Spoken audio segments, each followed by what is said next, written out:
The movie opens up with the U.S.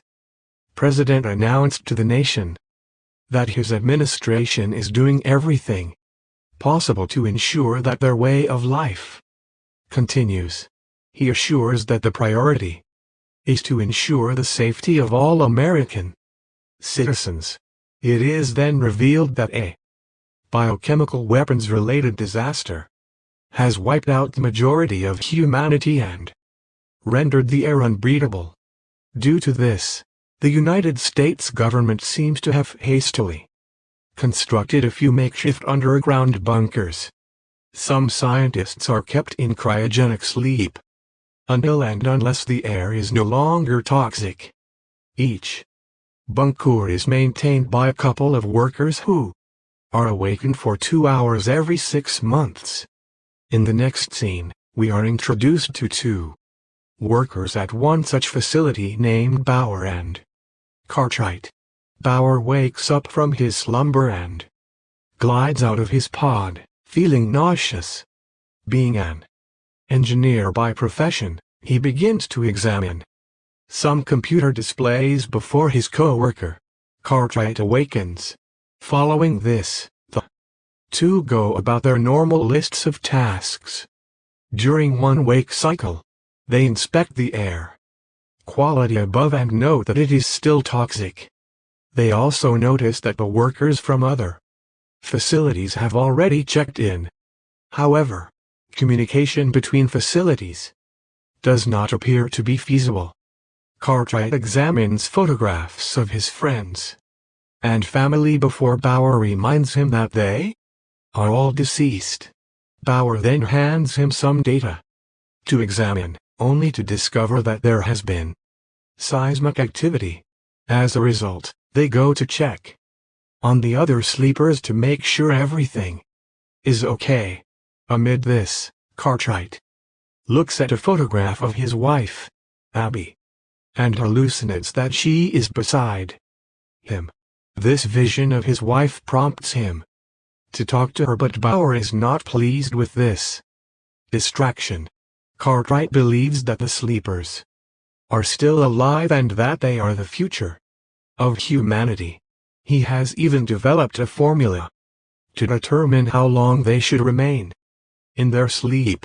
Based on his calculations, he predicts that they may need to remain asleep for at least 20 more shifts. However, Bauer whines that the two of them are squandering their lives for the sake of the sleeper's survival. Just before the 2 hours are up, unfortunately, Cartwright's sleeping chamber catches fire. As a result of the recent seismic activity, he screams for Bauer to bring the fire extinguisher. But by the time they manage to put out the fire, the sleeping pod has been destroyed. Bauer also injures his hand in the process. As the stopwatch reaches 0, the lights go out and the air supply is cut off. With the help of a torch light, Cartwright reads the manual and learns that there is an emergency override. The two of them frantically search for the emergency air supply valve and eventually manage to locate it and turn it on. As the duo waits for the air supply to kick in, they share personal details about themselves. Bauer admits to having a wife and 3 daughters, and because one of the requirements for the job was that he be unmarried, he chose to lie. Shortly after, the power is restored. The reserve air supply is turned on, and the clock is reset for another 2 hours. Without further ado, the two proceed to the storeroom in search of a spare chamber. Sadly, they don't find one, so they are forced to look for another storage facility. With the help of the map, they walk to the basement even though Cartwright is severely claustrophobic. Fortunately, their hard work pays off as they can find a spare chamber, which they bring back to the facility and set up. When it's finished, Cartwright suggests that he should go to sleep first, in case there are any issues. However, he stalled for A few moments, so Bauer decides to go in instead. Just when the pod activates, Bauer hears a leaking sound and realizes that the air inside is thinning out. As Cartwright goes to check on it, Bauer desperately screams to be let out, but Cartwright doesn't hear him. Suddenly, the chamber malfunctions and sucks Bauer down, causing him to suffocate.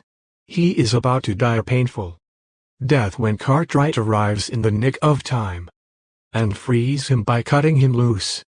However, in the process, he also destroys the chamber. Now that there are no other spare chambers in the facility, Bauer insists that they eject a random sleeping person to free up a chamber. Cartwright refuses, stating that they are obligated to look after those people and keep them alive. However, Bauer argues that they should prioritize their survival over others. Cartwright finally gives in and considers using morphine to euthanize one of the sleepers. But right then, he has another hallucination of Abby, who convinces him that there must be another way. Seeing his hesitation, Bauer decides to do it himself, but Cartwright stops him, saying that they are not murderers. This leads to a minor physical altercation, which ends after both of them get exhausted. Subsequently, they examine the blueprints and discover a code, ABC, that belongs to another facility. Cartwright believes that the ABC facility is adjacent to theirs and may contain spare parts. Hearing this, Bauer warns that reaching it would necessitate breaking the air seal, potentially releasing toxic air. The duo knows that the mission is a risky one, but it is something they have to complete. Hence, with no other options available, Cartwright dons a hazmat suit and exits the facility, with Bauer guiding the radio. Along the way, Cartwright encounters a significant amount of blue dust, which Bauer identifies as an airborne impurity. The latter also fixes some cameras, which makes navigation easier for him. In the next scene, Cartwright finds the entrance to the sister facility but finds that the lock is jammed. However, with some advice from Bauer, he eventually manages to gain entry. Inside, he shockingly discovers that the facility has been inactive for a considerable time, and that everyone there is deceased. This makes Cartwright hopeless about his chances of survival. But just then, he has another hallucination of Abby. She motivates him to stay strong and persevere till the last breath. Meanwhile, Bauer directs him to an air duct located about 10 yards away. Cartwright is initially hesitant to enter the duct due to his claustrophobia, but he has no other option. As he makes his way inside, he comes across numerous dead bodies, adding to the difficulty of the situation.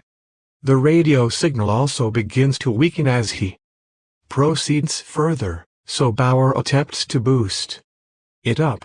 He looks for a knife and finds it in the toolbox rather than where he left it earlier. This raises his suspicion, so he decides to check the video footage and determine how the knife ended up there.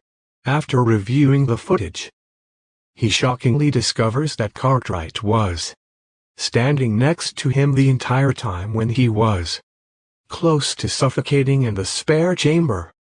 This indicates that the latter may have attempted to kill him but changed his mind at the last minute. Meanwhile, Cartwright senses that something is wrong. He finally makes his way to the facility and starts to look around. The ceiling opens onto the planet's surface, and as he looks out, he sees that a nuclear bomb has demolished the city. Cartwright assumes that this must have occurred a long time ago. After this, as he is exploring the area, he discovers that The sleepers' chambers have all been destroyed, despite the computer system reporting all workers in the facility as alive and well during previous wake cycles. It seems to be a deception to maintain their sanity and make them believe they are not alone. Bauer, who is devastated by the video footage, expresses that the entire system